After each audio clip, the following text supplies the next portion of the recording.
বন্ধুরা কেমন আছেন? আশা করি সবাই খুব ভালো আছেন, আমার পরিবারের সঙ্গে যুক্ত আছেন। তো আজকে আমি যে বিষয়টা নিয়ে কথা বলবো সেই বিষয়টা হচ্ছে সবাই কাজটা করেন কিন্তু সবাই কাজটাতে একটাই ভুল করেন, সেটা হচ্ছে দেখাচ্ছি আপনাদের। এই যে 5 ইঞ্চি দেওয়াল আছে, দেখতে পাচ্ছেন। 5 ইঞ্চি দেওয়ালে রিং টান ঢালাই হবে, ঠিক আছে। টোটালটা করা হয়েছে, এই যে 5 ইঞ্চি ওয়াল, ঠিক আছে। আগে দেখে নিন ওয়াল, তারপর আপনাদের বলছি আপনারা ভুলটা কি করেন। তো অবশ্যই বলো ভুলটা কী হয়। ভুল হচ্ছে 1 নম্বর, এখানে সেটিংয়ে কিছু ভুল নয়, ভুলটা হচ্ছে রড বাইন্ডিং। মানে 5 ইঞ্চি দেয়ালে যে রড বাইন্ডিংটা হবে সেইটা মানুষ বেশি ভুল করে। কি ভুল করে সেটা আপনাদের দেখাচ্ছি আমি, অবশ্যই সঙ্গে থাকুন। ঠিক তো পরে দেখাবো, আগে বলি ভুলটা কি হয় রিংটালে। ভুলটা কী হয় বলুন তো? হাফ টাইম ওই যে আপনারা সেই মিষ্টির দোকানের মতো হাফ মিস্ত্রি সিঙ্গাড়া মতো করে, সিঙ্গাড়া মানে সিঙ্গাড়া রিং, মানে 4 রিং নয়, ওই 5 ইঞ্চি হলে সিঙ্গাড়ার মতো তিন কোনা রিং করে ব্যাস কলম ঢেলে দিল, ওয়াল বিম ঢেলে দিল, কিংবা রিং টান ঢেলে দিল। মানে দেখে না গো যে কতটা কভারেজ হবে, কতটা বেশি মাল খাচ্ছে, সেসব কিছু দেখে না। ওই সিঙ্গাড়ার মতো রিং করে দিল একদম, রিং টান ঢালাই ঢেলে ব্যাস। আবার কি ভুগবে কে ভুগবে? বাড়ির মালিক ভুগবে, মিস্ত্রি তো কাজ করে বেরিয়ে যাবে। অতএব ওই ভুল কাজটি ভুল করে করবেন না। ওই দোকানের সিঙ্গাড়ার মতো রিং করে 5 ইঞ্চির মানে রিং টান ঢালবেন না। কীরকম ঢালবেন অবশ্যই দেখাচ্ছি, সঙ্গে থাকুন। 5 ইঞ্চি রিং টান ঢালাইয়ের জন্য কীরকম রিং বাঁধবেন, সঠিক রিং বাঁধা আপনাদের দেখাবো, অবশ্যই দেখুন। কত রড দেবেন 5 ইঞ্চিতে, ঠিক আছে, কত রিং দেবেন, কত এমএমের রিং দেবেন অবশ্যই দেখাচ্ছি, দেখুন। মেন রড যেটা হবে দেখুন বাঁধা আছে আমাদের,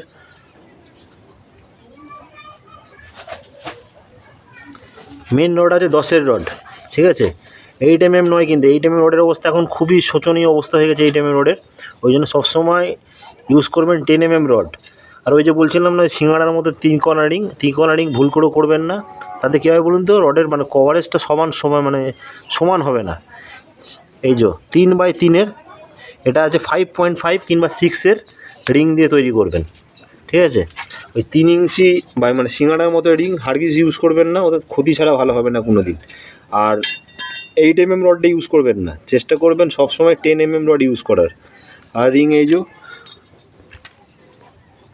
এটা চশমা 5.5 আছে, 6-এর নয়, এটা 5.5-এর আছে।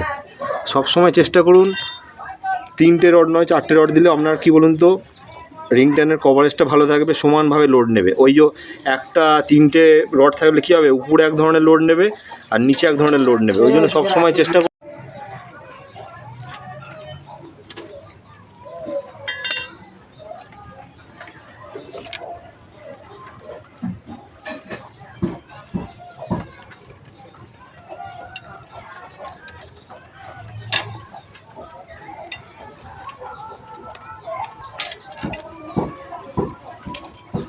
তো অবশ্যই সবসময় চেষ্টা করুন এরকম 3x3-এর রিং করতে, 5 ইঞ্চি রিং টান ঢালাই। ওই সিঙ্গাড়ার মতো রিং ইউজ করবেন না। ওতে কী হয় বলুন তো, মানে নিচে 2টো রড, উপরে একটা রড, অর্থাৎ লোডটা কম বেশি হয়ে যায়। মানে উপরের লোডটা কম হয়ে যায়, নিচের লোডটা একটু বেশি হয়ে যায়। অর্থাৎ সমান লোড করলে, লোড পড়ার জন্যে 4টে রড অবশ্যই দেবেন। আর রডটা যেন এখন বিশেষ করে 8mm রড অনেকে ইউজ করে রিং টান ঢালাই, ইউজ করবেন না। সবসময় চেষ্টা করবেন 10mm রড ইউজ করতে।